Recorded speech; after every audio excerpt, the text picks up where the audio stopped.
அன்பு நண்பர்களுக்கு வணக்கம். களவழி 40 செய்யுள் 3. களவழி என்பது போர்க்களத்து காட்சிகளை வர்ணிக்கக்கூடிய 40 செய்யுள்களை கொண்ட ஒரு தொகுப்பு. இது 11 கணக்கு நூல் என்று பார்த்தோம். இதில் சோழ நாட்டு அரசனுடைய பெருமையை பற்றி பேசி வருகிறார் புலவர் பொய்கையார். சோழ நாட்டு அரசன் போரிலே மிகப்பெரிய வெற்றியினை ஈட்டுகிறான். அப்படி ஈட்டுகிற போது அவனால் வெட்டி சாய்க்கப்பட்ட வீரர்களுடைய ரத்தமானது அங்கே தோய்ந்து கிடக்கிறது.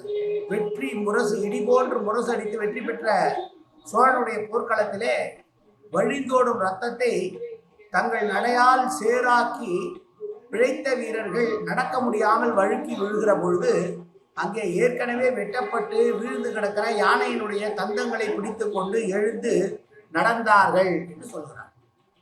சேராக இருக்கிறது, இரத்த கலரியாக இரத்த சேராக இருக்கக்கூடிய அந்த சகதியிலே எழுந்து நடக்க முடியாத உயிர் பிழைத்த வீரர்கள் நடப்பதற்காக எதை ஊன்றுகிறார்கள், எதை ஊன்றுகோலாக பயன்படுத்துகிறார்கள் என்றால் அங்கே செத்து கிடக்கிற யானைகளுடைய தந்தங்களை ஊன்றுகோலாக பயன்படுத்தி எழுந்து நடந்தார்கள் என்று சொல்லுகிற செய்யுள்.